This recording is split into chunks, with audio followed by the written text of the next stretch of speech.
Hi there, I'm Coach Kenneth. And I'm Coach Victoria. And in this video, we're going to be talking to you about the 10 deadly sins for getting your ex back. You don't want to commit these, guys. No, these are some of the worst sins you could make if you're trying to repair things with your ex and reattract them. Right. Before we get into it, I did want to say that Coach Craig and I are available for one-on-one sessions. So if you would like to talk about your situation personally with one of us, you can do so by heading to the website and booking from there.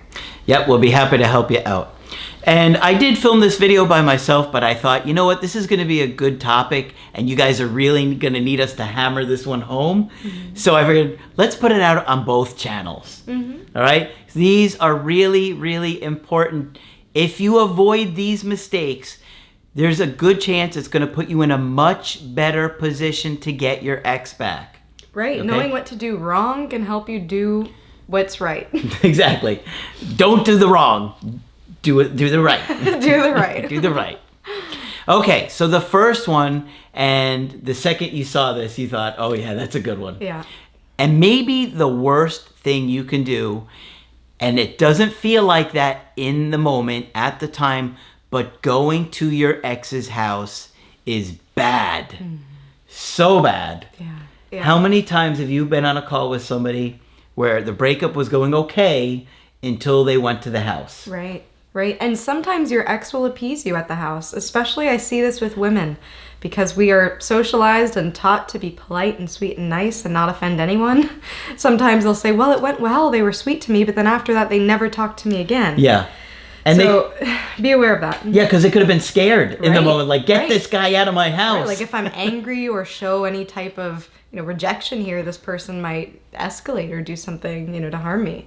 Yeah. So it's real and it happens. So if you are in this situation, I would say especially if you are a man in a position of power in any way, be mindful of this. You don't want to invade someone in their sanctuary, in their home. Okay. It really scares people, right? Have you ever had it happen to you if somebody did something similar to that? Yes. And- at work. It was at work. Yeah. Yeah. And what happened? It was scary. Right? You can't escape. This is where the person lives. This is where they spend every day. And knowing where someone lives, it's a vulnerable thing. When you become friends with someone, when you deepen that relationship, you start to reveal things about yourself, such as your address, So this is something that's really precious and special, and you want to take care of it. You don't want to misuse that by showing up unannounced, by making a person feel like they don't have an escape from you. Yeah. If you've already done this, I know many of you are watching this video and thinking, I've already done this and maybe some other things that might be on this list. Keep this in mind moving forward, okay? You can only really focus on the present and what's ahead, okay? So just be mindful of how you may have made them feel. Be mindful of how their behavior is after whatever happened, and this might also give you some explanation onto why they're distancing or why they're not, as receptive as before. Yeah. I have seen so many people that go to their ex's house trying to change their mind, and they wind up having the police called or threatened. And both are really bad. So please don't put yourself in that position. Stay away at all costs. And this is going to lead into the second one. Right, which is don't stalk them. Don't drive past their house. Don't drive to their work. Don't drive past their work. Okay, many of you think that you're very sneaky and able to get away with it. Some people's houses are positioned in such a way that you can drive by, look down the street, and see if there's a car parked there or not. I know the temptation to do this. Your brain wants more information after this breakup because you've been locked out of someone's life. Yeah. Okay? We have to respect people's privacy. And many of you aren't as slick as you think you are. We see it all the time, and this is why we warn you. We also are saying this for your own mental health. If you start driving by their house and this becomes a pattern, this can put you also in a dangerous position. We've seen many different legal issues come about from this type of behavior, and this is why we warn you. So, and aside just from the legal issues of what's going to happen, I mean, the other thing that can happen is neighbors see you. How many times have you heard of a neighbor catching the person? Yeah. Hey, I just saw your boyfriend drive by. Or I saw him drive by a couple times. Ring cameras? Yep, cameras are everywhere. And so you have and then of course, when your ex finds out, they're going to be really upset. Yeah. You're going to make it much worse. But also, you're going to feel much worse. Right? When you do something like this, you feel really bad inside. It is not a good feeling. Yeah. And we're trying to get you to feel good after a breakup. But if you stay stuck in these unhealthy patterns, it's going to make it worse. Mm-hmm. Exactly. And I know in the moment it might soothe your anxiety. In the moment you might feel like you have a bit of information or two. If there's a new car in the driveway, you can see that they're home or not. It feels like you're in control of the situation. But in the long term, this does not help your anxiety at all. And it's actually quite compulsive type of behavior. So just keep an eye on that. If you notice this in yourself, if you are doing this, try to stop as soon as you possibly can. Yeah. A lot of people do it. So we're not trying to embarrass you or make you feel bad about it, but we're trying to get you to realize there are real serious consequences from going this way.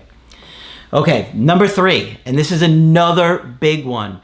Do not let your ex's current interest level impact your motivation for personal growth in no contact. This is a big one. So many of you guys are absolutely convinced my ex is never going to come back. And so you stop doing the work, you give up on it, you go back to your old patterns that may have gotten you to a breakup. And then your ex reaches out one day. And you don't want to be the person that sees them call and think, I should have done the work. I wish I had listened to Craig. Right.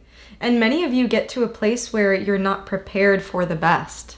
When I was younger and going through therapy for some of the first times in my life, I had always had that perspective of it's better to catastrophize and think of worst case possible to prepare me. Yeah. I'd rather have in mind what that might be like so that I know how to handle it.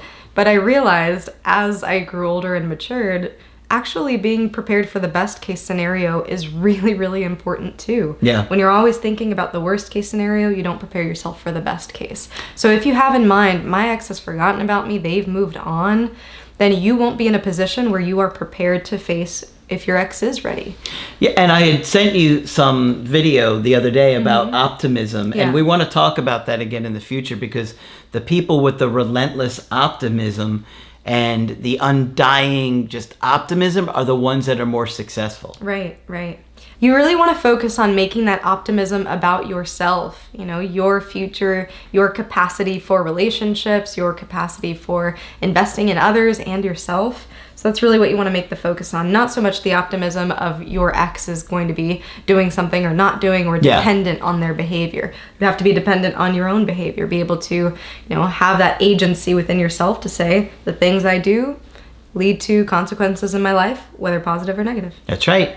Focus on you, and then that is something you can control. Right. Okay, what's the next one? Number 4, do not be their friend or agree to friendship. And this is something that we talk about quite a bit on the channel. We have plenty of videos going into depth as to why, but the shortcut version of it is basically you don't want to sign up for something that you don't want.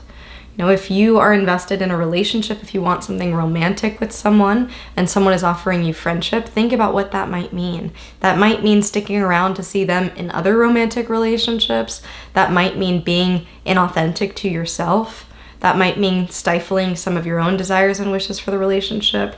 So most cases we say it's better to not agree to friendship, to not be an ex's friend, especially right after a breakup. And I know many of you are so desperate just to take what you can get from an ex.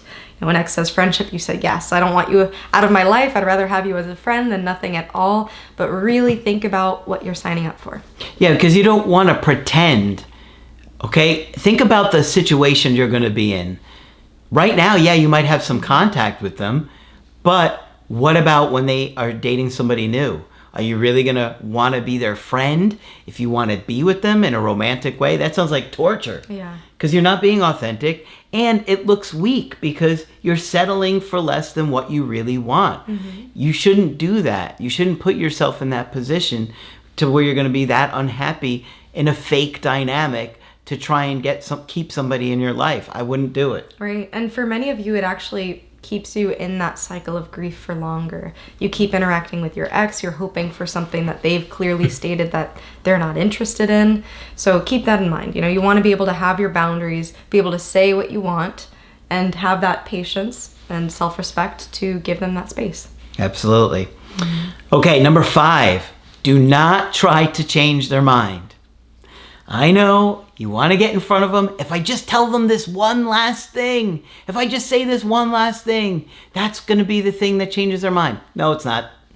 Did a call with a guy today, sent a text message, didn't respond. Sent another text message, didn't respond. Waited 30 days, wonder where he learned that. Sent another message. So I learned about a new feature on Snapchat. Have you heard of Snapchat Plus? No, I have not. You see, we learn something new all the time. What is Snapchat Plus? Snapchat Plus. You pay $1 a month, this is what he said. And what he did is when he sent that message after waiting 30 days, and she opened the message, he happened to be on the app at the time. So what that did is it alerted him that two little eyeballs, like, you know, those two little eyes that are looking sideways, pop up when she holds down the message to it's like half swipe, I think he called it, where you can press on it to see the message, but it looks like you haven't read it. Wow. But with the Snapchat Plus, it shows them when they're holding it down with the two little eyeballs, and it's in real time. So if you catch them opening it and you're holding it down, they're holding it down, you can see how long they're holding it down until they let go. Wow. And I had never heard of that function before. That is wild. Yeah. So, but then he made the huge mistake, which isn't on the list, of saying, I see you're seeing my messages. I see that you're opening them. You're opening it again right now. He did it 3 times. I'm like, and I said, Victoria would say that was so cringe. I mean, live narrating her social media. I was like, you never bring up this kind of interest level, ever. For every $1 that you have the urge to spend on that, just send it to your local ASPCA, okay, guys?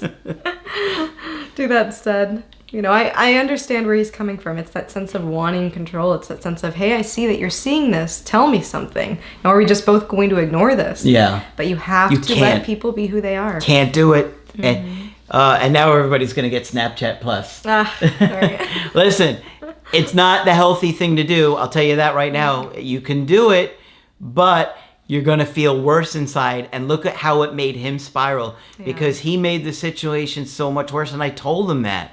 I told him, had you done a coaching with me a week ago before, and he also did a handwritten letter. He did it all. So his handwritten letter, he actually screenshotted it and sent it to her. Wow. And that was one of the things he sent on the Snapchat. Wow. So... all right, guys. All tied together. Yes. But, you know, I was talking about begging, or not trying to change her mind, begging, trying to pressure them. That was one way he was pressuring her to answer. I see that you're seeing my message. Yeah. Begging, trying to change her mind, trying to manipulate, all those things don't work. And actually, that's going to lead into what we were just kind of talking about right there. Yeah, yeah. So don't do these things if you don't want Craig to talk about you like a disappointed father on the channel, all right? I'm trying to help you, people! All right, this next one is really important too. Going right into it, don't send a clean slate message or a handwritten letter. And I love what Margaret used to talk about with the clean slate message. It's a lack of accountability.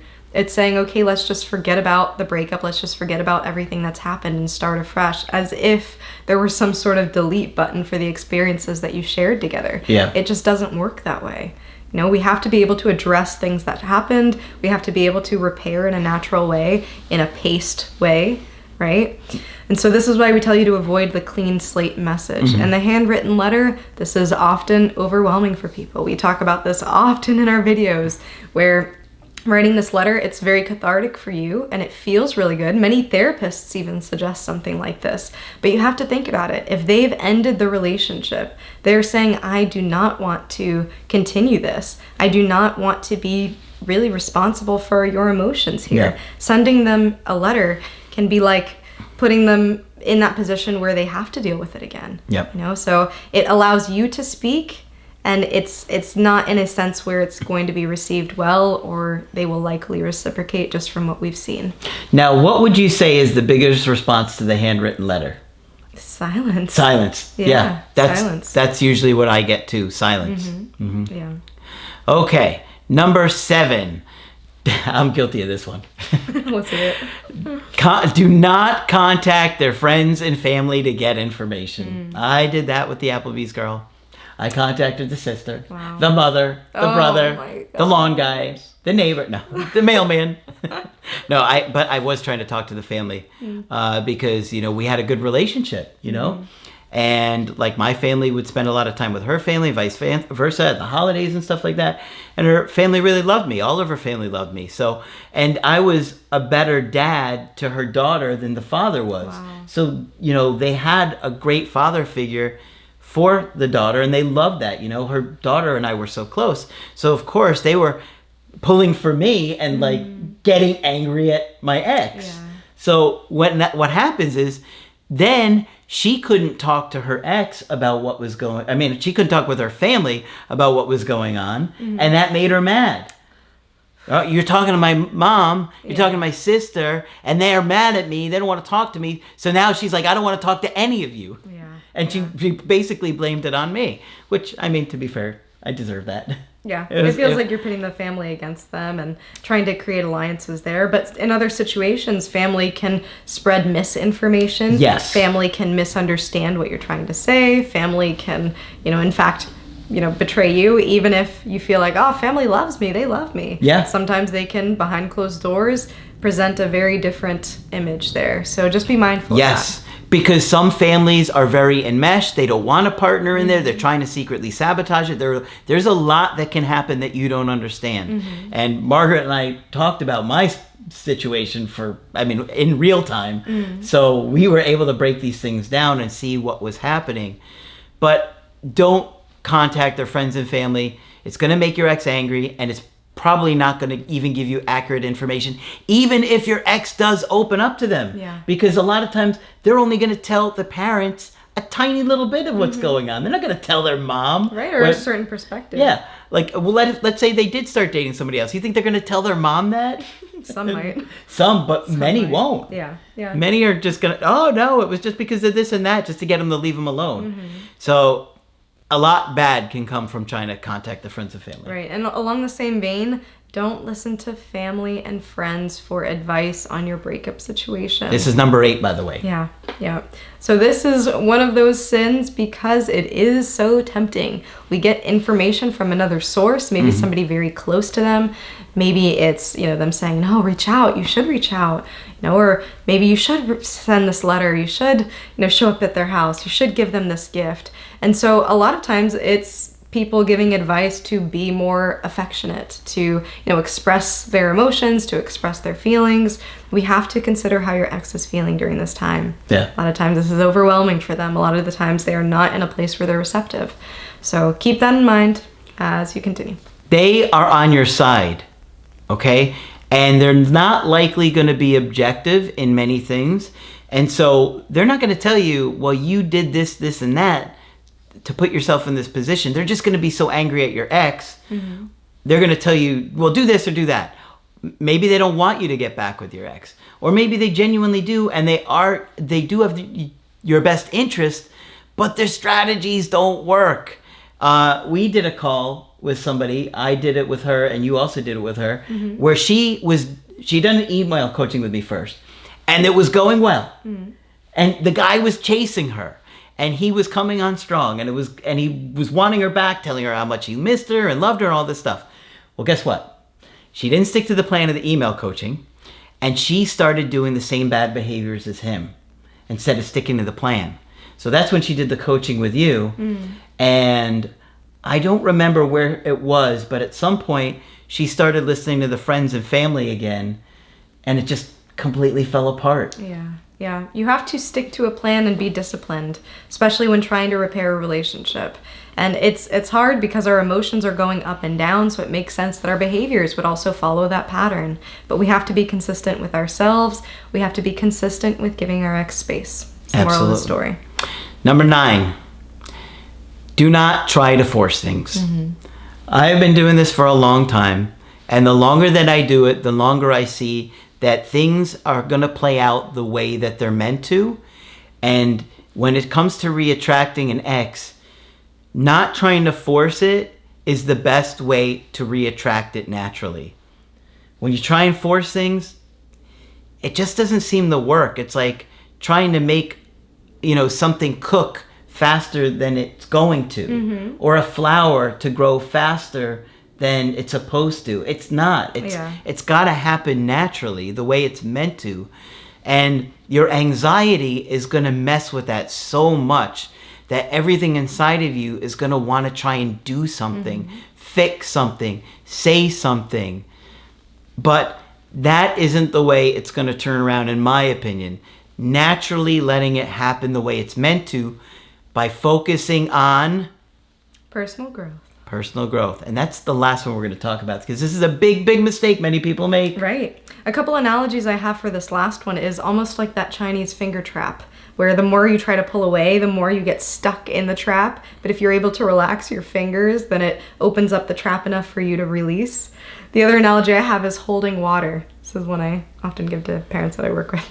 When you try to clasp onto water, what happens? All of it just falls through your fingers. If you keep an open hand, and try to keep this type of attitude, an open attitude, open mindset, you're much more likely to be able to contain that water.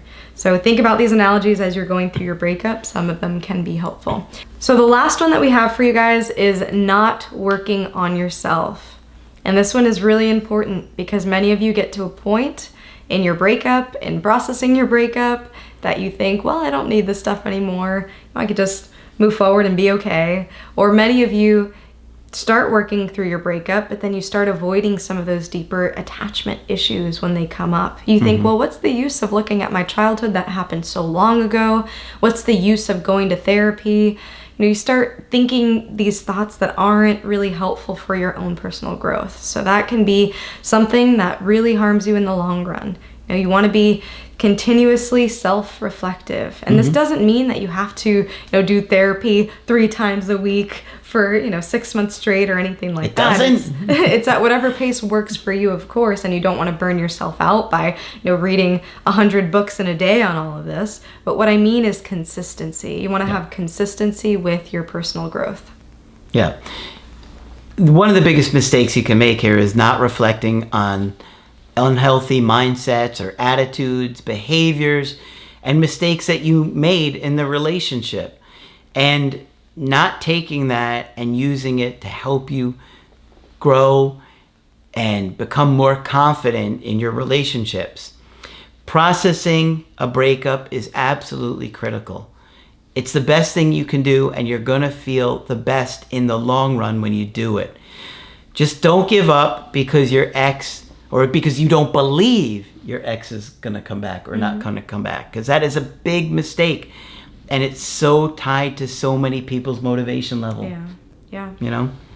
So these are 10 really big mistakes. And I think if you avoid these, it's going to certainly get you in the right direction. Right. And if you have done these, please have compassion for yourself. I know that this has been, a heavy hitter for a video. We've been giving you just the straight facts and been very straightforward with you, but we want you to have compassion for yourself, okay? Just because you've done one of these doesn't mean that it's completely irreparable, but we do want to consider our future behaviors. How can you set yourself up to be in the best position possible moving forward? I could see the first comment, but I did all 10! Have compassion. All right, so hopefully this one's been helpful to you. Of course, if you want to get our help personally, you could do that on my website, askcraig.net. I do email coaching and I do Skype. Victoria is also available for Skype coaching. I'm here whenever you'd like to chat. Just click on her name on the top of the website to schedule with her. But that's it for this video. I'm Coach Craig Kenneth. And I'm Coach Victoria. And we will talk with you soon.